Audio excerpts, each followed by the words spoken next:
Guys, ഇപ്പം കേസെടുക്കുന്നതാണല്ലോ ഒരു trend. അപ്പം അങ്ങനെ ട്രെൻഡ് ഉള്ള ഒരു സംഗതിയിൽ ഇത്തരത്തിലൊരു ബാഡ് സ്റ്റേറ്റ്മെന്റ് പറഞ്ഞ ഒരു വ്യക്തിയെ താൽക്കാലികമായിട്ടെങ്കിലും ഇത്തരം സ്റ്റേറ്റ്മെന്റ് പറയുന്നതിൽ നിന്ന് വിലക്കേണ്ട ഒരു ഉത്തരവാദിത്തം ഇവിടുത്തെ മെയിൻ സ്ട്രീം, അതായത് അല്ലെങ്കിൽ ഇവിടുത്തെ അധികാരികൾക്ക് ഉണ്ട് എന്നാണ് ഞാൻ വിശ്വസിക്കുന്നത്. വിഷയം TJ മോഹൻദാസിന്റെ വിഷയമാണ്. ഇതെന്തുകൊണ്ട് പറയണമെന്ന് പറഞ്ഞു കഴിഞ്ഞാൽ പുള്ളിക്കെതിരെ കേസെടുത്തിട്ടുണ്ട്. കർശനമായിട്ട് പുള്ളി അറസ്റ്റ് ചെയ്യേണ്ട ഒരു കാര്യമുണ്ട്. പക്ഷെ പല ശങ്കുഷ്ഠാനികളും വന്നിരുന്ന് പറയുന്നത് അദ്ദേഹത്തിന്റെ വീട്ടിലുണ്ട്, നിനക്കൊക്കെ തലയ്ക്ക് സുഖമില്ലേ, കേസെടുത്ത ഞങ്ങൾക്ക് ഉണ്ടംപൊരിയാണെന്ന് പറയും. പക്ഷെ ഇപ്പുറത്ത് ഈ പറയുന്ന പ്രധാനമന്ത്രി വല്ലതും പറഞ്ഞു കഴിഞ്ഞാൽ ഉടനെ കേസെടുക്കുമെന്ന് പറയുന്നു. ഏതായാലും പ്രധാനമന്ത്രി എല്ലാവർക്കും ഇന്നലെ രാത്രി മാപ്പ് കൊടുത്ത് പാതിരാത്രി ആകുമ്പോഴത്തേക്കാണ് പുള്ളിക്ക് സോഷ്യൽ മീഡിയ ഇൻഫ്ലുവൻസ് വരുന്നത്. പുള്ളി അപ്പം മേരെ പേരെ ദരിദ്രവാസി എന്ന് പറഞ്ഞ് മൈക്ക് കൊടുത്തോണ്ട് വരും. എന്നിട്ട് ഇപ്പം ഇൻസ്റ്റാഗ്രാമിലാണ് പുള്ളിയുടെ കളി മുഴുക്കുക. അതിനൊക്കെ തിരുന്നോണ്ട് ഇന്നലെ പറയുന്നുണ്ടായിരുന്നു, കൊച്ചു പിള്ളേരെ എൻ്റെ തന്തയ്ക്കും തള്ളയ്ക്കും വിളിച്ചാന്ന് എനിക്കൊരു പ്രശ്നമില്ല, ഞാൻ ക്ഷമിച്ചു എന്ന്. അതൊക്കെ ചുമ്മാതെയാണ്. എന്തിനാണെന്നറിയാമോ? CJPയുടെ മെയിൻ ആളില്ലേ, ഓനെ പാർട്ടിയിലേക്ക് കൊണ്ടുപോകാനുള്ള ഒരു ശ്രമമാണ്. പക്ഷെ ഓൻ ചൂടില്ല. ഓൻ ആഭ്യന്തരമന്ത്രി രാജിവെക്കണമെന്ന് പറഞ്ഞുകൊണ്ട് അവിടെ കിടന്ന് ബഹളം വെക്കുന്നുണ്ട്. അതെന്തുകൊണ്ടെന്നറിയാമോ? ഇവരുടെ കൂടെ പാർട്ടിസിപ്പേറ്റ് ചെയ്ത മിക്കവാറും ആൾക്കാർക്കെതിരെ ഇവർ കേസിട്ടു എന്ന് അവർക്ക് മനസ്സിലായി. It's A case, but still അതൊരു കേസല്ലേ. പലരും പറയും റെസ്പെക്റ്റ് ഇല്ലാതെ സംസാരിക്കാൻ പാടുണ്ടോന്ന്. പ്രധാനമന്ത്രി ആയിരുന്നാലും മുഖ്യമന്ത്രി ആയിരുന്നാലും ആരായിരുന്നാലും നമ്മൾക്ക് അത് ഒരു പൊസിഷൻ മാത്രമാണ്. ആ പൊസിഷനിൽ ഇരിക്കുന്ന റെസ്പെക്റ്റ് ഒക്കെ നമ്മൾ കൊടുക്കാറുണ്ട്. പക്ഷേ ചില പ്രവർത്തികൾ അത് കാണിച്ചാൽ അതിപ്പോൾ ആരായിരുന്നു എന്ന് പറഞ്ഞാലും പിള്ളേർ ചോദ്യം ചെയ്യും. കാരണം അവർക്ക് നഷ്ടപ്പെട്ടത് 10-20 ജീവനുകളാണ്. അതിൻ്റെ ഒരു പ്രതികാരം അവർക്ക് എന്തായാലും ഉണ്ടാവും. ഒരു വട്ടം ചോർന്നു, 2 വട്ടം ചോർന്നു, പിന്നെയും ചോർന്നു. എത്ര കഷ്ടപ്പെട്ട് പഠിച്ചതാണ് അവർ. എന്നിട്ട് അവരെഴുതിയ എക്സാമും കൂടെ അത് അങ്ങനെ ചെയ്യുന്ന ഒരു പരിപാടി നല്ല പരിപാടിയല്ലല്ലോ. ഇനി അത് പഠിച്ചെത്താൻ എത്ര നേരം പിടിക്കും?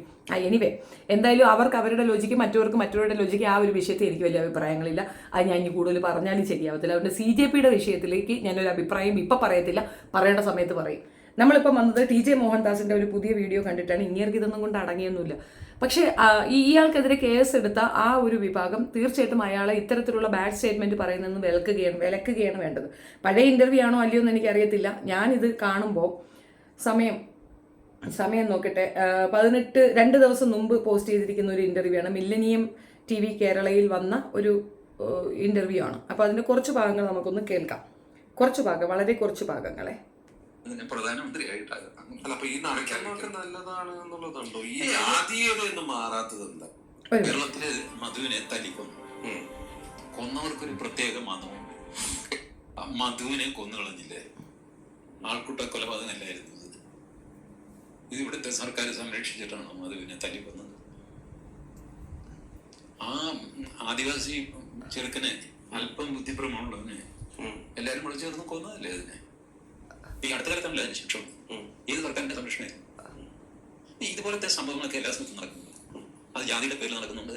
പിന്നെ മരിച്ചു പോയാൽ ഏതെങ്കിലും ജാതി ഉണ്ടാകും, മരിച്ചു കഴിയുമ്പോൾ ഈ ജാതി എണീറ്റ് വരും. അങ്ങനെ വിശ്വസിക്കുന്നത് 140 കോടി ജനങ്ങളുടെ ഇടയ്ക്ക് ഈ സാധനങ്ങളെല്ലാം ഉണ്ട്. അതിന് ഉത്തരേന്ത്യൻ ദക്ഷിണേന്ത്യൻ ഭേദമൊന്നുമില്ല. അവിടെ കേവലം ഒരു മധുവിന്റെ കാര്യം. എന്റെ മന്ത് ചെറിയ മന്ത്, യോഗി ആദിത്യനാഥിന്റെ മന്ത് വലിയ മന്ത്. ഇതല്ലേ ആർഗ്യുമെന്റ്? നിങ്ങളുടെ മന്ത് എല്ലാ ദിവസവും ഇത്തരം വാർത്തകളാണ് വരുന്നത്. കാരണം ആ വാർത്തകൾ തപ്പിപ്പിടിച്ച് നിങ്ങൾ എടുക്കുന്നു. അതുകൊണ്ട് നല്ല വാർത്തകൾ വേണ്ടല്ലോ. ഉത്തർപ്രദേശിൽ ഒരുപാട് ജില്ലകളുണ്ട്. ഈ ആങ്കർ ആയിട്ടിരിക്കുന്ന വ്യക്തികളെ ചൂസ് ചെയ്യുമ്പോൾ ചെയ്യേണ്ടതെന്ന് പറഞ്ഞാൽ പൊതുബോധമുള്ള ആൾക്കാരെ ചൂസ് ചെയ്യുക. അത്യാവശ്യം ചോദ്യം ചോദിക്കാൻ കഴിവുള്ളവരെ ചൂസ് ചെയ്യുക. അല്ലാതെ ഇങ്ങനെ ഒരു മീഡിയം കിട്ടുമ്പോൾ അത് കൃത്യമായി ചോദിക്കാൻ അറിയാത്ത വെങ്കുകളെ കൊണ്ടുവന്ന് ഇരുത്തിയുള്ള പ്രശ്നം ഇതാണ്. ഞാൻ ഇയാളെ വെങ്കുന്നേ പറയുള്ളൂ. അതിന്റെ റീസൺ എന്താണെന്ന് അറിയാമോ? പുള്ളി പറയുന്നത് ജാതീയത എന്ന് പറയുന്ന സംഗതി അങ്ങ് നോർത്തിലേ ഉള്ളൂ, ഇവിടെ ഇല്ല എന്നാണ്. അത് വിവരക്കേടാണ്, അത് അറിവില്ലാത്തത് കൊണ്ടാണ്. ഇപ്പോൾ റീസെന്റ് നടന്ന സംഭവങ്ങൾ തന്നെ എടുത്തു വെച്ചാൽ ജാതീയത എത്രത്തോളം തീവ്രമായി ഇന്ത്യയിലല്ല കേരളത്തിലുണ്ട് എന്ന്. അപ്പോൾ കേരളം എന്ന് പറയുമ്പോൾ എന്താണെന്ന് പറഞ്ഞാൽ 100% ലിറ്ററസി എന്നുള്ളത് മൊത്തത്തിൽ അറിയുന്ന ഒരു കാര്യമാണ്. നല്ല രീതിയിൽ നമ്മൾ അത്യാവശ്യം പ്രവാസം അനുഭവിക്കുന്ന മനുഷ്യരാണ്. പ്രവാസം എന്ന് പറയുമ്പോൾ ദുബായ്, ഖത്തർ, ഒമാൻ ഇത് മാത്രമൊന്നും അല്ല കേട്ടോ. വേൾഡ് വൈഡ് മലയാളികളുടെ പ്രസൻസ് ഉണ്ട്. അപ്പോൾ അത്രത്തോളം ആൾക്കാരെ കാണുക, അത്രത്തോളം രാജ്യങ്ങൾ സഞ്ചരിക്കുക, സംസ്കാരങ്ങൾ മനസ്സിലാക്കുക ഒക്കെ ചെയ്യുന്ന വ്യക്തികൾക്ക് കുറച്ചുകൂടെ വളരെ വിശാലമായ ചിന്താധാരയും കാഴ്ചപ്പാടും ഉണ്ടാകുമെന്നാണ് ഞാൻ പറഞ്ഞതിൻ്റെ അർത്ഥം. വളച്ചൊടിച്ചോണ്ട് വരാതിരിക്കാനാണ് ഇത്രയും വിശദീകരിച്ച് പറയുന്നത്. അപ്പോൾ നമ്മൾ കുറച്ചുകൂടെ വിജിലൻ്റ്, അല്ലെങ്കിൽ നമ്മൾ കുറച്ചുകൂടെ ഉന്നതമായ ചിന്താധാരയുള്ള മനുഷ്യരാണ് കേരളത്തിലുള്ളവർ. ഈ കേരളത്തിൽ ജാതീയ വേർതിരിവ് ഉണ്ട് എന്നുള്ളതാണ് നമ്മൾ സൂക്ഷിക്കേണ്ട, അല്ലെങ്കിൽ ടെൻഷനോടുകൂടി ചിന്തിക്കേണ്ട ഒരു കാര്യം. നോർത്തിൽ നടക്കുന്ന കാര്യങ്ങളൊക്കെ വളച്ചൊടിപ്പും കൊണ്ടുവന്നതും ഒന്നാണ് TJയുടെ ഒരു ഭാഗം. എൻ്റെ ഒരു സംശയമാണ്. ഈ ഇടയ്ക്ക് ആരുടെ തലയിൽ മൂത്രം ഒഴിച്ചു എന്നും പറഞ്ഞുകൊണ്ട് ഭയങ്കര സംഭവം നടന്നു. കഴിഞ്ഞ 2 വർഷം മുമ്പെങ്ങാണ്ടാണ് ആണല്ലോ ഒരു കുട്ടി വെള്ളമെടുത്ത് അധ്യാപകന്റെ കുടിക്കുന്ന വെള്ളത്തിൻ്റെ പാത്രത്തിൽ ആ കുട്ടി കുടിച്ചു. ആ കുട്ടി ഒരു ദളിത് വംശജനായതുകൊണ്ട് അയാളെ അടിച്ചു കൊന്നു. ആ ചെറുക്കനെ അടിക്കുന്ന ഒരു സീനുണ്ടായിരുന്നു. പിന്നെ പൊതു കിണറ്റിൽ നിന്ന് ദളിത് വംശജർക്ക് വെള്ളം എടുക്കാൻ പറ്റത്തില്ല എന്നുള്ള വാർത്തകൾ വന്നിട്ടുണ്ട്. ശരി, ഇതെല്ലാ വാർത്തകളും ഫേക്കാണ്, ഉണ്ടാക്കി കൊണ്ടുവരുന്നതാണ്. UP എന്ന് പറയുന്നത് പാകിസ്ഥാനെക്കാട്ടിയും വലിയൊരു സ്ഥലമാണ്, അതുകൊണ്ട് അവിടെ നടക്കുന്ന കാര്യങ്ങളൊക്കെ വലിയതായിട്ട് എടുത്തുകൊണ്ട് വരേണ്ട കാര്യമൊന്നുമില്ല എന്ന് പറയുമ്പോൾ ഓർത്തുകൊള്ളുക, ഇവർക്ക് അപ്പോഴപ്പോഴായിട്ട് ഈ മാറ്റമുണ്ട്. UP പാകിസ്ഥാനെക്കാട്ടിയും വലുതാണ് എന്ന് പറയുമ്പോൾ അത്രയും ചെറിയ ഒരു രാജ്യത്തിനെയാണ് നമ്മൾ ശത്രു രാജ്യമായിട്ട് വെക്കുന്നത്. ഈ ശത്രുപക്ഷത്ത് നിർത്തുന്ന ആൾക്കാർക്കുള്ള ഒരു ക്വാളിറ്റി പോലും ഇല്ലാത്ത ഒരു വിഭാഗത്തിന് നമ്മൾ ശത്രുക്കളും കൂടെ ആക്കി വെച്ചിരിക്കുന്നു. ഒന്നും പറയില്ല, അതൊക്കെ അവരുടെ വേറൊരു നരേഷനാണ്. നമുക്ക് ജാതീയതയിലേക്ക് തന്നെ പോകാം. പുള്ളി പറയുന്നത് മധുവിനെ കൊന്ന കാര്യമാണ്. മധുവിൻ്റെ ജാതിയാണോ മധുവിനെ കൊല്ലിച്ചത്? മധുവിൻ്റെ മോഷണമായിരുന്നു. സത്യത്തിൽ ഈ നാട്ടിൻ്റെ യഥാർത്ഥ അവകാശികൾ എന്ന് പറയുന്നത് ആദിവാസി സമൂഹമാണ്. ഏത് നാട്ടിലെയും ആ അതത് നാടുകളിലുള്ള ആദിവാസി സമൂഹം തന്നെയാണ് ആ നാട്ടിൻ്റെ യഥാർത്ഥ അവകാശികൾ. ബാക്കിയൊക്കെ വെട്ടിപ്പിടിക്കാൻ വരുന്നവരാ. അവരുടെ നാട്, അവരുടെ മണ്ണ്, ആ മണ്ണിൻ്റെ ഗന്ധം അറിഞ്ഞ് ജീവിക്കുന്ന ആദിവാസികൾ മാത്രമേ ഉള്ളൂ. ബാക്കി നമ്മളൊക്കെ റെഫ്യൂഗീസാണ്, ബന്ധുപട്ടികളാണ്, എല്ലാം അങ്ങനെ തന്നെയാണ്. അതേസമയം അവരിവിടെ ഉള്ളവരാണ്, അവർ എക്സിസ്റ്റ് ചെയ്യുന്ന ആൾക്കാരാണ്. അത് ഓരോ രാജ്യത്തിൻ്റെയും പ്രത്യേകതയാണ്. ഇപ്പോൾ ഉദാഹരണം, ദുബായിയുടെ ഷേഖ് റെഫ്യൂഗിയാണ്. റിയൽ എന്ന് പറയുന്ന ബലൂജികളാണ്. അവർ ബ്ലാക്ക് കളറിലുള്ള അറബികളാണ് അതിൻ്റെ യഥാർത്ഥ അവകാശികൾ. ഞാൻ വായിച്ചു കേട്ടിട്ടുണ്ട്. അപ്പോൾ ഒന്ന് ഓർത്ത് നോക്കിക്കാണ്, അവിടെ ഭരിക്കുന്നത് ആരാ? അവിടെ വന്ന ആ പറയുന്ന വിഭാഗക്കാരാണ് അവിടെ ഭരിക്കുന്നത്. അപ്പോൾ രാജാവ് അവരാണ്, അവർ വന്നൊട്ടികളാണ്. ഈ റിയൽ ഓണേഴ്സ് എന്ന് പറയുന്നത് ഈ ആഗ്രഹങ്ങളൊന്നും ഉണ്ടാകത്തില്ല. ഓരോ സ്ഥലങ്ങളിലും ഉണ്ട്, എവരി പേർ അങ്ങനെയുള്ള ആൾക്കാരുണ്ട് എന്നാണ് ഞാൻ പറഞ്ഞതിന്റെ ചുരുക്കം. ബാക്കിയേക്കാം. ഉത്തർപ്രദേശിൽ ഒരറ്റം മുതൽ മറ്റേ അറ്റം വരെ സഞ്ചരിക്കാനുള്ള സമയമുണ്ട്. കേരളത്തിൽ നമുക്ക് ഇറ്റ്സ് എ ഹ്യൂജ് സ്റ്റേറ്റ്. അതും ഈ നമ്മൾ നേരത്തെ പറഞ്ഞ പോലെ അതൊരു 5-6 സ്റ്റേറ്റ് ആയിട്ട് ചെറുതാക്കേണ്ടതാണ്. അൺമാനേജബിൾ ആണ്. അതിന് മാത്രം പോപ്പുലേഷൻ പാകിസ്ഥാനേക്കാൾ വലിയ പോപ്പുലേഷൻ ആണ്. ഒന്നുകിൽ സംസ്ഥാനം അത് ചെറുതാക്കണം, അല്ലെങ്കിൽ യോഗി കാലത്തിന് അതിനെ പ്രധാനമന്ത്രിയായിട്ടാക്കണം. അപ്പൊ ഈ നടക്കുന്നതൊക്കെ നല്ലതാണ് എന്നുള്ളതുണ്ടോ? ഈ ജാതീയത ഒന്നും മാറാത്തത് എന്തായാലും ജാതീയത എവിടെ ഉണ്ടപ്പ? ഞാൻ തമിഴ്നാട്ടിൽ പോലും ഞാൻ പറഞ്ഞിട്ടുണ്ട്, ഒരു കൂട്ടർക്ക് അങ്ങോട്ട് പോകാൻ പാടില്ല, മറ്റൊരു കൂട്ടർക്ക് ഇങ്ങോട്ട് പോകാൻ പറ്റില്ല. അവിടെ ചെന്ന് കഴിഞ്ഞാൽ എവിടെ ഞാൻ ഈ പറഞ്ഞ എന്റെ അടുത്ത് ഞാൻ പലരോടും പറയാം, ഞാൻ ഭാരതത്തിലെ ഏകദേശം എല്ലാ സംസ്ഥാനങ്ങളിലെ ഗ്രാമപ്രദേശത്ത് താമസിച്ചിട്ടുണ്ട്. ജോലി സംബന്ധമായിട്ടല്ല, ഞാൻ മഹാനായതൊന്നും അല്ല. അവിടെ ഒന്നും തന്നെ ഈ പബ്ലിക്കിൽ ഒരു ജാതി ഞാൻ കണ്ടിട്ടില്ല. കല്യാണം കഴിക്കാൻ നേരത്തെ ജാതി അന്വേഷിക്കും, അത് കേരളത്തിൽ അന്വേഷിക്കുന്നില്ല. Nair matrimony, Syrian Christian matrimony, കല്യാണത്തിന് സമയത്ത് നിങ്ങളുടെ ഒരു പ്രിഫറൻസ്, അത് ചോദിക്കാൻ ഞാനതിൽ തെറ്റൊന്നും പറയുന്നില്ല. അതല്ലാതെ ഒരാളെ മാറ്റി നിർത്തുക, അത് ഇതൊന്നും ഒരു സാധനം ഇല്ല. ഈ വാർത്തകളൊക്കെ അത് ഉണ്ടാക്കി വിടുന്നതാണ്. ഇപ്പൊ ഞാൻ ഫാരിസിനെ എന്തെങ്കിലും കർമ്മം ഉണ്ടാക്കി ഞാൻ ഫാരിസിനെ തല്ലിന്ന് വെച്ചോ. ഉത്തരേന്ത്യയിൽ ഈ വാർത്ത വരും, ഹിന്ദു മുസ്ലിമിനെ തല്ലി, കേരളത്തിൽ മുസ്ലിങ്ങൾക്ക് രക്ഷയില്ല. ശരിയല്ലേ? മോഹൻദാസ് ഫാരിസിനെ തല്ലിയതല്ലേ? ഇത് തല്ലിയത് ഫാരിസിന്റെ പേര് വിളിച്ചിട്ടാണ് എന്നുള്ളത് നമുക്കല്ലേ അറിയുള്ളൂ. അതിൻ്റെ ഇടയിൽ കൂടെ ഒരു കുത്താണ്, നീ എൻ്റെ വേലി പൊളിച്ചു, അതുകൊണ്ടാണ് നിനക്ക് ഞാൻ തല്ല് തന്നെന്നാണ് ആ പൊട്ടനെ പറയുന്നത്. അത് പൊട്ടനെനിക്ക് മനസ്സിലാവുന്നില്ല. പൊട്ടൻ എതിരുന്നുണ്ട് ഓക്കെ എന്ന് പറയുകയാണ്. ആ വാർത്തയോടെ പോകുന്നില്ല. പേര് വിളിക്കലാണ് നമ്മൾ അടിക്കൂടുകയും ഞാൻ ഫാരിസിനെ എല്ലാ കാര്യത്തിലും നിങ്ങൾക്ക് ജാതി, എല്ലാവർക്കും ജാതിയുണ്ട്. അതുകൊണ്ട് എല്ലാ സംഘർഷത്തിലും നിങ്ങൾക്ക് ജാതി കണ്ടുപിടിക്കാൻ പറ്റും. ഈ രാജസ്ഥാനിലും മധ്യപ്രദേശിലും ഒക്കെ ഇതേ സംഗതികൾ നമ്മൾ കാണുന്നുണ്ട്. ഈ പൗർണന്മാരും രാജസ്ഥാനിൽ പോയിട്ടില്ല, മധ്യപ്രദേശിലും പോയിട്ടില്ല. ഇവർ രക്ഷപ്പെടാൻ വേണ്ടിയിട്ടാണ്. നിങ്ങൾക്ക് കേരളത്തിന്റെ കാര്യം, ഞാൻ മധുവിന്റെ കാര്യം പറയുമ്പോൾ ഫാരിസ് ഓടിയ കണ്ടില്ലേ മധ്യപ്രദേശിലേക്ക്? എന്താ കേരളത്തിന് ആർക്കും ആ കൺസേൺ ഇല്ലാത്തത്? കേരളത്തില് മധുവിനെ തല്ലിക്കൊന്നു. കൊന്നവർക്കൊരു പ്രത്യേക മതമുണ്ട്, അതറിയാമോ? അങ്ങനെ തോന്നി. ഇത് പറയുമ്പോഴത്തേക്കാണ് ഇങ്ങോട്ട് കിട്ടിട്ടുണ്ട് കൊടുക്കണമെന്ന് എനിക്ക് തോന്നിയത്. കൊന്നവർക്ക് ഒരു പ്രത്യേക മതമുണ്ടെന്നാണ് പറയുന്നത്. ശരി, ആ മതം എന്താണെന്ന് നമുക്കൊന്ന് അന്വേഷിച്ചാലോ. ആ മതത്തിൻ്റെ പേരാണ്, കൊന്നവർ 12 പേരാണ് ശിക്ഷ വിധിക്കപ്പെട്ടിട്ടുള്ളത്. ആ 12 പേരെ ഞാൻ നെറ്റിൽ നിന്ന് എടുത്തതാണ്. ഒന്നാമത്തെ പ്രതി എന്ന് പറയുന്നത്, അഥവാ രണ്ടാം പ്രതി എന്നുള്ളത് 12 പേരുടെ ലിസ്റ്റ് ഉണ്ട്. അതിൽ മരയ്ക്കാർ മുസ്ലിം തന്നെ, മരയ്ക്കാർ മുസ്ലിം തന്നെയാണ്. ഷംസുദ്ദീൻ, യെസ് ഓഫ് കോഴ്സ് മുസ്ലിം തന്നെയാണ്. രാധാകൃഷ്ണൻ 5ാം പ്രതിയാണല്ലോ, പുള്ളി മുസ്ലിമാ? രാധാകൃഷ്ണൻ മുസ്ലിമാണെന്ന് എനിക്കറിഞ്ഞൂടായിരുന്നു, പോട്ടെ. അബൂബക്കർ മുസ്ലിമാണ്, സിദ്ദിഖ് മുസ്ലിമാണ്, നജീബ് മുസ്ലിം, ഉബൈദ് മുസ്ലിം, ജൈജുമോൻ 10ാം പ്രതി മുസ്ലിമാ? ആയിക്കോട്ടെ. സജീവ് 12ാം പ്രതി മുസ്ലിമാ? സതീഷ് 13ാം പ്രതി മുസ്ലിമാ? ഹരീഷ് 14ാം പ്രതി മുസ്ലിമാ? ബിജു 15ാം പ്രതി മുസ്ലിമാ? ഈ പറയുന്ന ഒരു സംഗതി അങ്ങോട്ട് പറഞ്ഞ് നീട്ടി വലിച്ച് പറഞ്ഞ് പുള്ളി പറഞ്ഞു കൊണ്ടുവരുന്ന നരേഷൻ ഇവിടെ ഈ മധുവിനെ കൊലപ്പെടുത്തി. ഒരിക്കലും ഞാൻ അതിനെ അംഗീകരിക്കുന്നില്ല കേട്ടോ. മധു എന്ന വ്യക്തിക്ക് സംഭവിച്ചത് ഏറ്റവും ഖേദകരമായ ഒരു സംഭവമാണ്. പുള്ളിയെ തല്ലിക്കൊന്നതിന് ശേഷമാണ് നമ്മളെ നാട് ഏറ്റവും കൂടുതൽ ഇത്രയധികം ബുദ്ധിമുട്ടുകൾ അനുഭവിക്കുന്നത്. പ്രളയം വന്നതും കൊറോണ വന്നതും നാട് ഉട്ടിച്ചോറാവുന്നതിൻ്റെയൊക്കെ റീസൺ അതൊക്കെ തന്നെ ഞാൻ വിശ്വസിക്കുകയാണ്. അദ്ദേഹത്തിന് ഭക്ഷണത്തിന് ബുദ്ധിമുട്ടുണ്ടെങ്കിൽ ആ ഭക്ഷണം എത്തിച്ചു കൊടുക്കുന്നതിന് പകരം അദ്ദേഹം ഭക്ഷണം മോഷ്ടിച്ചു എന്ന് പറഞ്ഞുകൊണ്ട് തള്ളി കൊന്നു കളഞ്ഞത് ഒരു കാരണവശാലും അംഗീകരിക്കാൻ പറ്റുന്ന സാധനമല്ല. പക്ഷേ അത് ജാതിയുടെ പുറത്താണെന്നും അയാളുടെ ജാതി അനുസരിച്ചിട്ടാണ് എന്നുള്ളത് പറയുന്നത് തെറ്റായ വ്യാഖ്യാനമാണ്. പിന്നൊരു കാര്യമുണ്ട്, ഇതിനകത്ത് ഒളിഞ്ഞു കിടക്കുന്ന മറ്റൊരു കാര്യമുണ്ട്. മറ്റൊരു മതവിഭാഗത്തിലുള്ള ഒരാളാണ് ഈ മോഷണം നടത്തിയെങ്കിൽ ഇവറ്റുള്ളവരും അയാളെ അടിക്കത്തില്ല. അതൊരു ആദിവാസി പയ്യനായതുകൊണ്ടാണ് അടി കൊണ്ടത്. അമ്മാതിരി അടിച്ചതിനെ കൊന്നു കളഞ്ഞത് അവനെ ചോദിക്കാനും പറയാനും ആരും വരത്തില്ല എന്നുള്ള ധൈര്യം കൊണ്ടാണ്.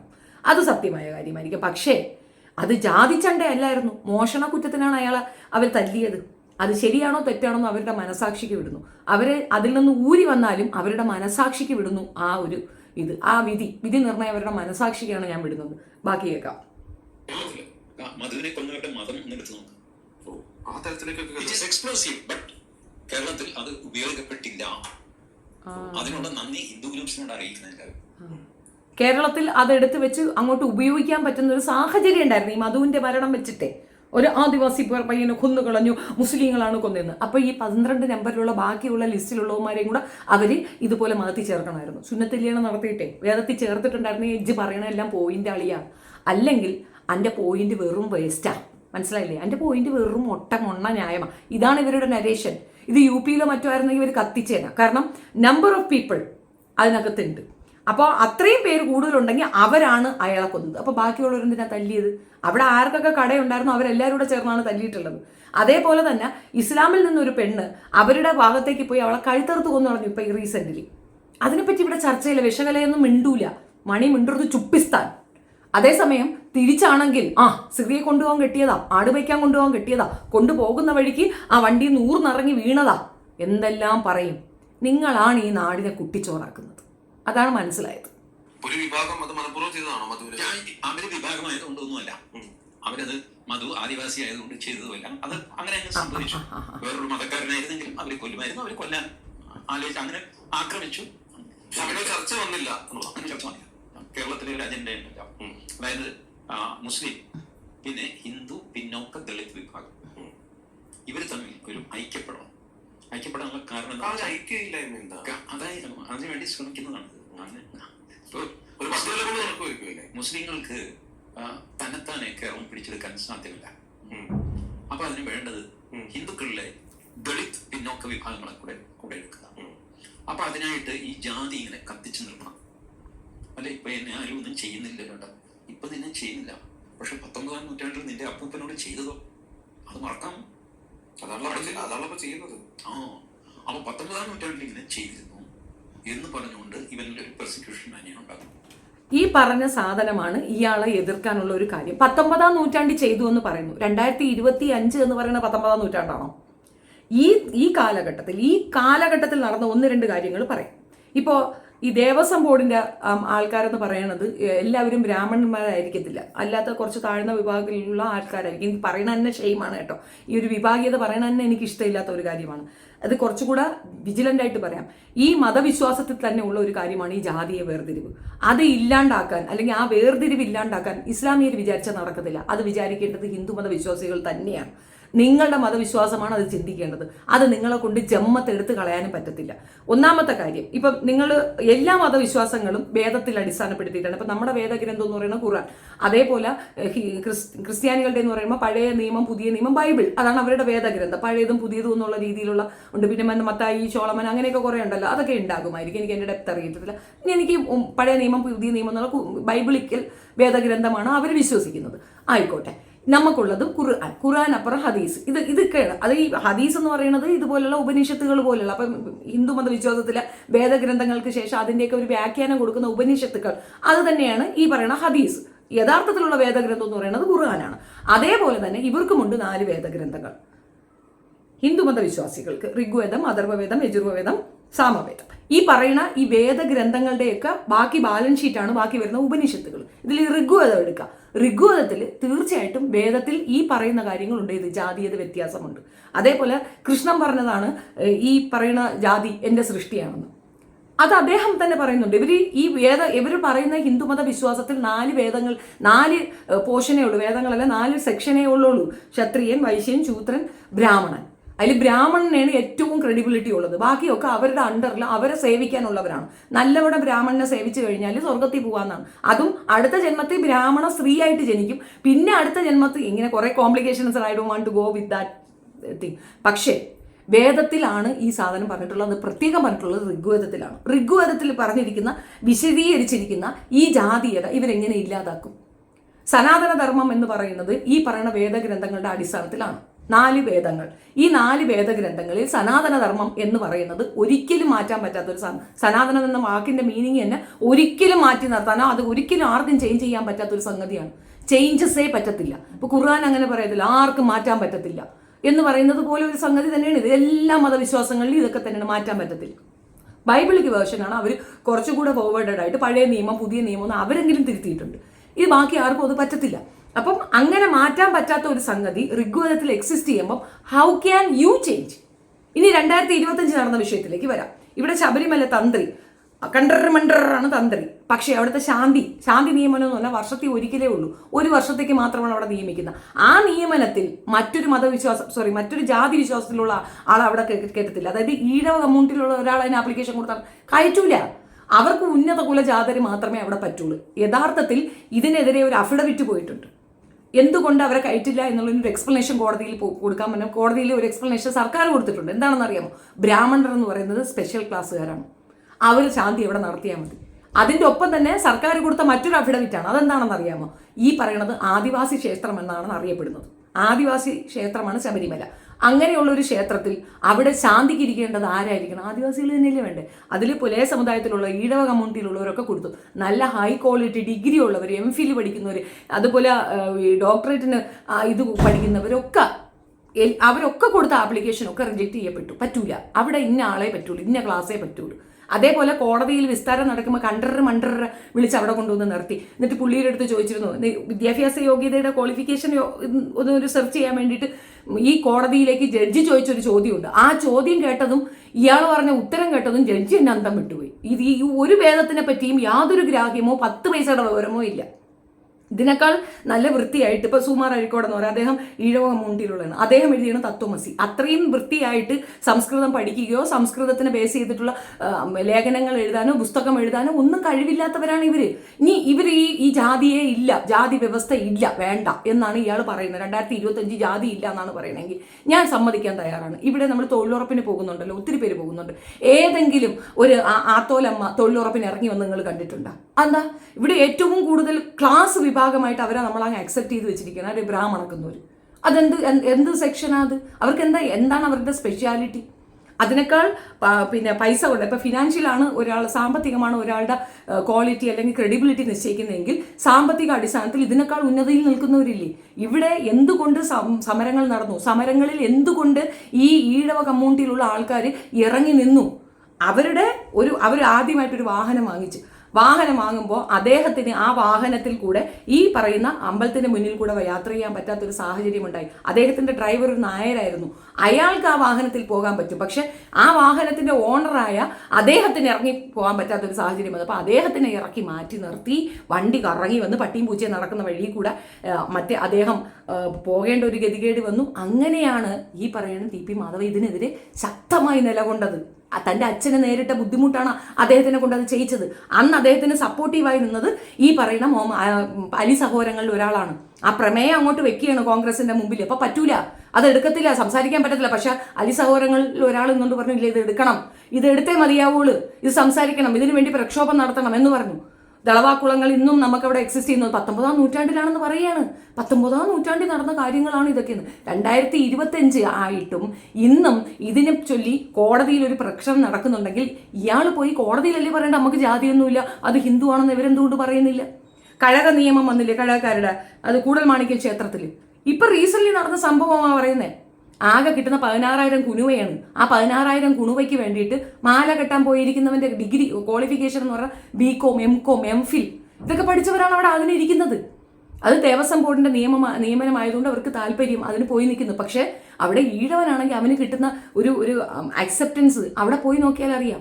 ഞാൻ ഈ ക്ഷേത്രത്തിനെ ബേസ് ചെയ്ത് കാര്യം പറയണത് എന്തെന്ന് പറഞ്ഞു കഴിഞ്ഞാൽ, അവിടേക്ക് ഒരു ഇസ്ലാമിന് വന്ന് അവിടെ കളിക്കാൻ ഒക്കത്തില്ലല്ലോ, ഒരു ക്രൈസ്തവന് വന്ന് അതിൻ്റെ അകത്ത് കളിക്കാൻ ഒക്കത്തില്ലല്ലോ. അവിടെ ഹിന്ദു മതവിശ്വാസികളുടെ തന്നെ ഒരു ഏരിയ ആണല്ലോ. അതുകൊണ്ടാണ് അതിനെ പ്രിഫർ ചെയ്ത് പറയുന്നത്. ഇനി ഗുരുവായൂർ അമ്പലം എടുക്കാം. ഇപ്പൊ റീസെന്റ് ഒരു പെങ്കൊച്ച് അവിടെ പോയി കാലി കഴിച്ചെന്ന് പറഞ്ഞിട്ട് അവിടെ എന്ത് നടത്തിയത്? ഭരണഘടനാ വിരുദ്ധമായ ഒരു കാര്യമാണ് അവർ നടത്തിയത്. ആരും അതിനെ തർക്കിച്ചില്ല എന്നുള്ളതാണ് വസ്തുത. പ്രബുദ്ധരായ മലയാളികൾ അത് കണ്ടുകൊണ്ട് നിന്നു. ഗുരുവായൂർ അമ്പലത്തിൽ ദേവസ്വം ബോർഡിൽ ഇരിക്കുന്ന മെയിൻ ആയിട്ടുള്ള ആൾക്കാർ നിന്നാൽ പോലും ഭാരതല്ലി ഏപ്പിയ എന്ന് പറഞ്ഞ് ഈ ഇടയ്ക്ക് ഒരു സംഭവം നടന്നില്ലേ? നിങ്ങൾക്ക് ജാതിയില്ല എങ്കിൽ നിങ്ങൾ പറയേണ്ടത് ഇങ്ങനെയുള്ള സ്ഥലങ്ങളിലാണ്. മേഴ്സിയെ കല്യാണം കഴിച്ചിരിക്കുന്ന രവിയാണ്. അവർ പ്രസവിച്ച രവിയുടെ മകനെയാണ്. എന്നിട്ടും ആ ചക്കനിക്ക് അവിടെ അതിനകത്ത് അക്സെപ്റ്റൻസ് കിട്ടിയില്ല. പോട്ടെ, രവിയുടെ മകൻ ഹിന്ദുവായി തന്നെ ജീവിച്ച് അദ്ദേഹം ഒരു ഹിന്ദു പെണ്ണിനെ കല്യാണം കഴിച്ച് അദ്ദേഹത്തിന്റെ കുട്ടിക്ക് ഇവിടെ ചോറുണ്ട് എന്നപ്പോഴും പറ്റൂല എന്ന് പറഞ്ഞു. അയിത്തമാണ്. ആരായിത്തം? മുസ്ലിങ്ങൾ ആയിത്തം കൊണ്ടുവരുന്നത്. അപ്പം ഇവിടെ ആയിത്തം ഇങ്ങനത്തെ നടപടികൾ കൊണ്ടുവരുന്നത് ആരാണ്? ഹിന്ദുമത വിശ്വാസികൾ തന്നെയാണ്. ഇതൊന്നും അറിയാത്ത പാവപ്പെട്ട ഹിന്ദുക്കളെ നിങ്ങൾ പറ്റിക്കുകയാണ് ചെയ്യുന്നത്. അവരെ കൂട്ടുപിടിക്കുന്നത്. ഇത് അതൊന്നുമല്ല. എന്താണെന്നറിയാമോ? OBC കാറ്റഗറി ആയിട്ട് നിലനിൽക്കുന്നത് ഇവിടുത്തെ ഈഴവ കമ്മ്യൂണിറ്റിയാണ്. അവർ 23%. ഇസ്ലാം 32 വരുന്നു. 26 എൻ്റെ ഒരു കണക്കിൽ. ഇപ്പോൾ അത് 32. എത്ര ശതമാനം കയറി? അവർ രണ്ടുപേരോട് ഒന്നിച്ചങ്ങോട്ട് ഉറച്ചു വിചാരിച്ചു കഴിഞ്ഞാൽ ഇവിടെ കേരളം ആര് ഭരിക്കണമെന്ന് അവർ തീരുമാനിക്കും. ആ കൂട്ടണി ഇവർക്ക് അങ്ങോട്ട് സുഖിക്കുന്നില്ല. മുസ്ലിങ്ങളുടെ സപ്പോർട്ടോട് കൂടി തന്നെയാണ് ഇപ്പോഴത്തെ ഗവൺമെന്റ് കയറിയിട്ടുള്ളത്. അവർ സപ്പോർട്ട് ചെയ്തിട്ട് തന്നെയാണ് ഇപ്പോഴത്തെ ഉള്ളവർ കയറിയിട്ടുള്ളത്. മുസ്ലിം വിരുദ്ധ ചില കാര്യങ്ങളിൽ ആ പഴയ സർക്കാർ ഇടപെട്ടു എന്നുള്ള ആ ഒരു തെറ്റിദ്ധാരണയുടെ പുറത്താണ് ഇവരെ കയറ്റിയത്. അവർ മാറി കൊടുക്കണേ. ഇത് കമ്മ്യൂണിസ്റ്റുകാർ മാറി കൊടുത്തേണ്. പ്രതിപക്ഷം മതി, നിങ്ങൾ ഭരിക്കുക, ഞങ്ങൾ കാണട്ടെ എന്നല്ലേ പറഞ്ഞവർ മാറി നിൽക്കുന്നത്. എന്തുകൊണ്ടാണ്? എനിക്കിപ്പോഴും കൗതുകമാണ്. How comes? എന്താണ് കുറവ്? എന്താണ് ബുദ്ധിമുട്ടുണ്ടായിരുന്നത്? എങ്ങനെ ഡിസാസ്റ്റർ മാനേജ്മെന്റ് കമ്മ്യൂണിസ്റ്റ് സർക്കാർ പരിഹരിച്ച കണക്ക് വേറെ ആരെ കൊണ്ടെങ്കിലും പറ്റുമെന്ന് എനിക്ക് തോന്നുന്നില്ല. ഞാൻ സഖാവായതുകൊണ്ട് പറയുന്നതല്ല, എനിക്കങ്ങനെ തോന്നുന്നില്ല. ബാക്കി നമ്മളൊക്കെ ഒരുപാട് കണ്ടിട്ടുണ്ട്. തട്ടിപ്പും വെട്ടിപ്പും കുന്തളിപ്പും ഒക്കെ നമ്മൾ ഒരുപാട് കണ്ടിട്ടുള്ളതുമാണ്. അപ്പൊ ഇതിനകത്ത് അത് നടക്കുന്നോ ഇല്ലയെന്ന് നോക്കാം. ഇതിൻ്റെ ഇടയിൽ കൂടെ ഇടിച്ചു കയറ്റാൻ നടത്തുന്ന ഒരു ശ്രമം ഇവർ ക്ഷേത്രങ്ങളെ ബേസ് ചെയ്തിട്ടാണ്. അപ്പോൾ ക്ഷേത്രത്തിലുള്ള കാര്യങ്ങളെ നമുക്ക് പറയാൻ പറ്റുള്ളൂ. അതിനകത്ത് നടന്ന അരാജകത്വങ്ങളാണ് പറയുന്നത്. നിങ്ങൾക്ക് ജാതി ഇല്ലെങ്കിൽ നിങ്ങൾ കോടതി പോയി പറ, ഞങ്ങൾക്ക് ജാതിയില്ല. ഞങ്ങൾ മുസ്ലിങ്ങളെ പിടിക്കാതെ, അവരെ പിടിക്കാതെ അവരിതിനകത്ത് കയറി വരുന്നില്ല. മധുവിന് സംഭവിച്ചത് ഏറ്റവും വൃത്തികെട്ട ഒരു സംഗതിയാണ്. കേരള ജനത ലജ്ജിക്കേണ്ട ഒരു സംഗതിയാണ്, തർക്കമില്ല. പക്ഷേ അത് ഇസ്ലാമിന്റെ മാത്രം കൊട്ടേഷൻ ഒന്നുമല്ല. അവിടെ ഉണ്ടായിരുന്ന ഹിന്ദുമത വിശ്വാസികളും എന്നെ തല്ലിയിട്ടുണ്ട്. മനുഷ്യത്വരഹിതമായ കാഴ്ചപ്പാട് ഉള്ള വ്യക്തികളാണ് ആ പാവപ്പെട്ടവനെ തല്ലിക്കൊന്നത്. യഥാർത്ഥ ബോധത്തോടു കൂടി ഒരു ആദിവാസിയെ തൊടാൻ ഭയക്കണം, വിറയ്ക്കണം. കാരണം ഇന്ത്യയുടെ യഥാർത്ഥ അവകാശികൾ ഇന്ത്യയിൽ താമസിക്കുന്ന ആദിവാസികളാണ്. ഒരു ആദിവാസിയായിട്ട് ജനിക്കാൻ കഴിയുന്നത് ഏറ്റവും വലിയ പുണ്യമാണ്. കാരണം അവരാണ് ഇതിൻ്റെ ഈ നാടിൻ്റെ യഥാർത്ഥ അവകാശികൾ. അവർ നിശ്ചയിക്കും. പക്ഷെ അവർക്ക് ആ ബോധം കൊടുക്കത്തില്ല. അവർക്കതിൽ താല്പര്യവുമില്ല. അവർ മണ്ണിൻ്റെ മക്കളാണ്. അവരെ ഉപദ്രവിക്കുക, അവരെ തല്ലുക, അവർക്ക് ബുദ്ധിമുട്ടുണ്ടാക്കുന്നത് ഏറ്റവും ക്രൈമായി എന്തുകൊണ്ട് വന്നു? അവർക്ക് കൊടുക്കുന്ന പ്രിവിലേജ് എന്തുകൊണ്ട് മറ്റാർക്കും കിട്ടുന്നില്ല? അവരാണ് യഥാർത്ഥ അവകാശികളെന്ന് ഞാൻ പറയും. എന്റെ സ്റ്റേറ്റ്മെന്റ് ആണ്. ബാക്കി കേൾക്കാം. എന്നിട്ട് ഇവനെ കൂടെ കൂട്ടത്തിലെടുക്കും. ഇത് കണ്ടിന്യൂസ് ആയിട്ട് നടക്കുന്ന ഒരു പൊളിറ്റിക്കൽ പ്രവർത്തനം. You divide your enemies, unite your friends and win the election. ബ്രിട്ടീഷുകാരെന്ത് ചെയ്തു? അത് എല്ലാവരും അങ്ങനെയാണ്. അത്രേ ഉള്ളൂ. ബ്രിട്ടീഷുകാർ എന്ത് ചെയ്തു? അത് തുടർന്ന് പോകണം. ഡിവൈഡ് ആൻഡ് റൂൾ എന്നുള്ളത് നിങ്ങളുടെ പരിപാടിയാണ്. യുണൈറ്റഡ് ആൻഡ് റൂൾ എന്നുള്ളത് ഞങ്ങളുടെ പരിപാടി. അതാണ് വ്യത്യാസം. നിങ്ങളുടെ എന്ന് പറയുമ്പോഴത്തേക്ക് ഇയാളെ പറയുമ്പോൾ വല്ലാത്ത വെറിയും ദേഷ്യവും വരും. ഇതിനകത്ത് നമ്മൾ വേദവും ബാക്കിയുള്ളതും ഒക്കെ പറഞ്ഞാൽ ചിലർക്ക് അത് ഇഷ്ടപ്പെടത്തില്ല. പഠിച്ച് മനസ്സിലാക്കിയാൽ നിങ്ങൾക്ക് മനസ്സിലാകാവുന്നുള്ളതേ ഉള്ളൂ. ചിന്തിക്കുക, ആലോചിക്കുക. ഒരു വാക്കങ്ങോട്ട് എടുത്ത് പറയുമ്പം വിഭാഗീയത ഉണ്ടോ ഇല്ലയോ എന്നുള്ളത് വേദങ്ങളിലുള്ളതാണ്, സനാതനമാണ്, ഒരിക്കലും മാറ്റാൻ പറ്റാത്തത്. വേദഗ്രന്ഥങ്ങൾ നിങ്ങൾക്ക് ഋഗ്വേദമില്ലാതെ നിങ്ങൾക്ക് പറ്റുമോ? മനുസ്മൃതിയുടെ കാര്യം ഡിഫറൻ്റ് ആണ്. ഈ ഋഗ്വേദം വേണ്ടാന്ന് വെച്ചിട്ട് ജീവിക്കാൻ പറ്റുന്ന ഏതെങ്കിലും ഒരു ഹിന്ദുമത വിശ്വാസി ഉണ്ടോ? വിശ്വാസമില്ലാത്തവരാണ് അധികം അതിനകത്ത്. അതുകൊണ്ടാണ് അവിടെ അവർക്കാർക്കും ഇത് മനസ്സിലാകാത്തത്. അതേ സെയിം തിങ് തന്നെയാണ് ഇസ്ലാമിക കാഴ്ചപ്പാടും. വിശ്വാസികൾ വളരെ കുറവാണ്. അത് അവർക്ക് അറിയത്തില്ല. ഖുർആനികപരമായ ക്ലാസ്സുകൾ എടുക്കുന്നവർ വേറൊരു തലത്തിലാണ് അത് എടുത്തു കൊടുക്കുന്നത്. മനുഷ്യനെ മനസ്സിലാക്കുന്ന ജനകീയപരമായ ക്ലാസ്സുകൾ എടുക്കുന്നവരുടെ അടുത്ത് പോയി നോക്കൂ. ആ ഗ്രന്ഥത്തിന്റെ മഹത്വം മനസ്സിലാക്കണമെങ്കിൽ അങ്ങനെയുള്ളവരുടെ അടുത്ത് സംഭവം. മറ്റേ ഒന്നും അറിയാത്ത വിവരം കെട്ട ഉസ്താക്കന്മാരുടെ അടുത്ത് പോയാൽ നിങ്ങൾക്ക് കാര്യം മനസ്സിലാവത്തില്ല. പണ്ഡിതന്മാരുടെ അടുത്ത് പോകണം, വിവരമുള്ളവരുടെ അടുത്ത് പോയി സംസാരിക്കണം. അപ്പോൾ അവരത് കൃത്യമായിട്ട് പറഞ്ഞുതരും. ബൈബിളിക്കും അത് തന്നെയാണ്. അതിനകത്തുള്ള ഏറ്റവും നല്ല പ്രിഷ്യസ് ആയിട്ടുള്ള ഏറ്റവും നല്ല വശം നമുക്ക് പറഞ്ഞു തരും. അതിനെ നെറേറ്റ് ചെയ്ത് മറ്റൊരു വശത്തേക്ക് കൊണ്ടുപോകുന്ന ആൾക്കാരുടെ അടുത്ത് പോയി നമ്മളത് കേൾക്കാതിരിക്കുക, കാണാതിരിക്കുക. ചിലർക്കൊരു മൈക്ക് കിട്ടുമ്പോഴും ചിലർക്ക് വേദികൾ കിട്ടുമ്പോൾ ചിലർക്കൊരു തോന്നലുണ്ട് ഇക്കിളിക്ക് ആവുന്ന കാര്യങ്ങൾ പറഞ്ഞു കഴിഞ്ഞാൽ അക്സെപ്റ്റൻസ് കിട്ടുമെന്ന്. അങ്ങനെയുള്ള ഉസ്താക്കന്മാരാണ് ഇസ്ലാമിന്റെ മുഖം വൈകൃതമാക്കി വെക്കുന്നത്. അതല്ല ഇസ്ലാം. അതേപോലെ തന്നെയാണ് ഹിന്ദുമത വിശ്വാസത്തിൽ ഒരുപാട് രീതിയിലുള്ള നല്ല കാര്യങ്ങളുണ്ട്. നല്ല കാര്യങ്ങളും അനുസ്മൃതിയിലുള്ള കാര്യങ്ങളൊക്കെ ഏറ്റവും റോങ് ആണ്. നന്മ ചെയ്യുന്ന ഒരുപാട് കാര്യങ്ങൾ, ഒരുപാട് പ്രവൃത്തികളുണ്ട്. എപ്പോഴും അടക്കത്തോടു കൂടിയും അച്ചടക്കത്തോടു കൂടിയും പോകണമെന്ന് തന്നെയാണ് എല്ലാ മതവിശ്വാസങ്ങളും മനുഷ്യരെ പഠിപ്പിക്കുന്നത്. 33 കോടി ദൈവങ്ങളെന്ന് ഹിന്ദുമത വിശ്വാസികൾ വിശ്വസിക്കുന്നതിന്റെ കാരണം എല്ലാത്തിലും ദൈവമുണ്ട്, നമ്മൾ എല്ലാറ്റിനും അടങ്ങിപ്പോകണം എന്നുള്ള ഒരു മെസ്സേജാണ് അതിനകത്ത് കൊടുക്കുന്നത്. എത്ര പേർക്ക് അത് അറിയുന്നുണ്ട്? എത്ര പേരത് മനസ്സിലാക്കുന്നുണ്ട്? എല്ലാവരും ഇതിനെ കളിയാക്കുന്നത്, കാണുന്നതും കേൾക്കുന്നതും ഒക്കെ ദൈവമാണ് ഇവർക്ക്. അതൊരു വലിയ തോട്ടാണ്. എല്ലാത്തിനെയും നമുക്ക് റെസ്പെക്റ്റോട് കൂടി കാണാൻ സാധിക്കും. നമ്മൾ ദൈവത്തിന് ദേഷ്യപ്പെട്ട ആരെങ്കിലും കാണുമോ? റെസ്പെക്റ്റോടല്ലേ കാണുള്ളൂ. ആ റെസ്പെക്റ്റ് നമുക്ക് ഉണ്ടാകണം. മിതത്വം പാലിക്കണം, സാത്വികത്വം, അത് ആ രീതിയിൽ ജീവിക്കണം എന്നൊക്കെയല്ലേ പഠിപ്പിച്ചു കൊടുക്കുന്നത്. സമസ്താപരാധങ്ങളും പൊറുക്കണേന്നല്ലേ നമ്മൾ ദൈവങ്ങളോട് പറയുന്നത്. അമ്പലത്തിലൊക്കെ പോയ പ്രാർത്ഥനയിൽ ആദ്യം ഉൾപ്പെടുത്തുന്നതല്ലേ. എല്ലാവരും ഇത് തന്നെയാണ്, എല്ലാ വിഭാഗവും അങ്ങനെ തന്നെയാണ്. സ്തുതി എപ്പോഴും ദൈവത്തിനും. ബാക്കിയുള്ളവരൊക്കെ അവർ അണ്ടറിലെന്നാണ് പറയണത്. പക്ഷേ ഒരു വേദഗ്രന്ഥങ്ങൾ എടുത്തു വെച്ച് വായിക്കുമ്പോൾ അതിനകത്ത് വ്യത്യസ്തതകളുണ്ട്.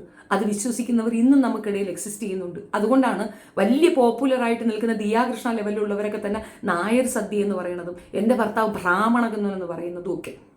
അവർക്കും സാമ്പത്തികമായി ഒരുപാട് ബുദ്ധിമുട്ട് അനുഭവിക്കുന്ന ഒരു കുടുംബമാണ്. നിങ്ങൾ കണ്ടിട്ടില്ലേ? പലപ്പോഴും അയാൾ പറയുന്നത് കേട്ടിട്ടില്ലേ? പക്ഷേ അയാളുടെ അമ്മയെ തൊഴിലുറപ്പിന് പണിക്ക് വിടുമോ? പോവോ? അവർ പോവില്ല. ബ്രാഹ്മണന്റെ വീട്ടിലുള്ളവരൊന്നും അങ്ങനെയൊന്നും പോകാൻ പാടില്ല. ഒരുത്തൻ തൂമ്പ എടുത്ത് കളയ്ക്കുന്ന കണ്ടിട്ടുണ്ടെങ്കിലും ബ്രാഹ്മണക്കൊന്നും ചെയ്യൂല. എന്തുകൊണ്ട് ചെയ്യൂല? അതൊരു സ്പെഷ്യൽ ക്ലാസ് ആണെന്ന് ഗവൺമെന്റ് അവിടെ വിറ്റ് കൊടുത്ത ഒരു സംസ്ഥാനത്തിരുന്നുകൊണ്ടാണ് നമ്മൾ സംസാരിക്കുന്നത്. എന്തെങ്കിലും ഒന്ന് പറയുമ്പോൾ ഉടനെ നേരെ UP-യിലേക്ക് വെച്ച് വിടണ്ട. നിങ്ങൾ നിങ്ങളുടെ നാട്ടിൽ നോക്ക്. ഇവിടെയുണ്ട്. 19-ാം നൂറ്റാണ്ടിലല്ല ജാതി. ഇന്ന് 2026 ഇന്നാട്ടിൽ ജാതി വ്യവസ്ഥയുണ്ട്. അതിനെതിരെ ശക്തമായി നിലകൊള്ളണം. മനുഷ്യനെ ജാതിയുടെ അടിസ്ഥാനത്തിൽ വേർതിരിവ് കാണിക്കുക, നീചനായി പ്രഖ്യാപിക്കുക, അവനെ തൊട്ടാൽ പ്രശ്നമെന്ന് പറയുക. എത്ര സംഭവങ്ങളുണ്ട്. നമ്മുടെ നാട്ടിൽ നടന്ന സംഭവങ്ങൾ എത്ര എണ്ണം ഉണ്ട്? ഉണ്ടോ ഇല്ലയോ? ഉണ്ട്, ഒരുപാടുണ്ട്. അതിന് അങ്ങോട്ടൊന്നും നോക്കണ്ട. അതൊരു വൾഗർ സാധനമാണ്.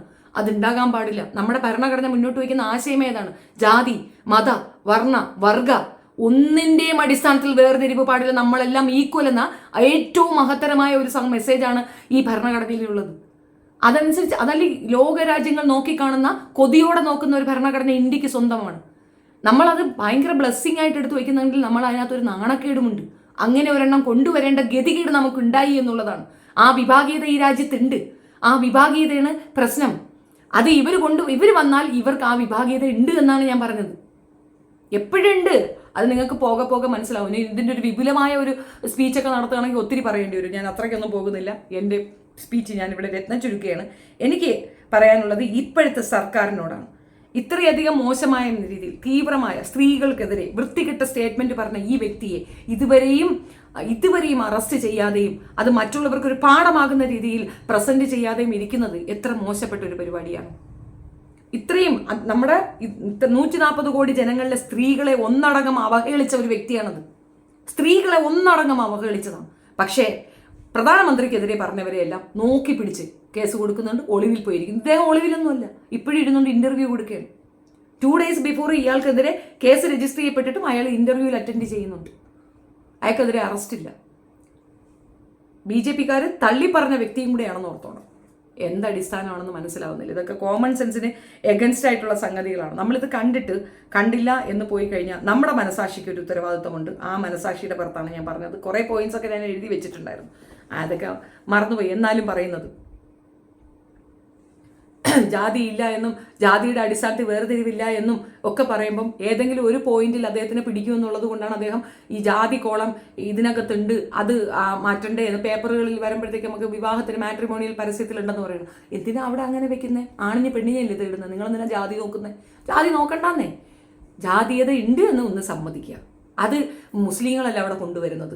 മുസ്ലിങ്ങൾക്ക് ആ പരിപാടി ഇല്ല. അങ്ങനെ ഒന്ന് വ്യാഖ്യാനിച്ച് കൊണ്ടുവരുന്നത് തെറ്റായ ഒരു പ്രവണതയാണ്. ഒരിക്കലും അത് അക്സെപ്റ്റ് ചെയ്യാൻ പറ്റാത്തൊരു കാര്യമാണ്. എൻ്റെ അഭിപ്രായമാണ് പറഞ്ഞത്. നിങ്ങളുടെ അഭിപ്രായം കമൻറ്റിൽ പറയുക. വീഡിയോ ഇഷ്ടപ്പെട്ടാൽ like, share and subscribe. Thank you.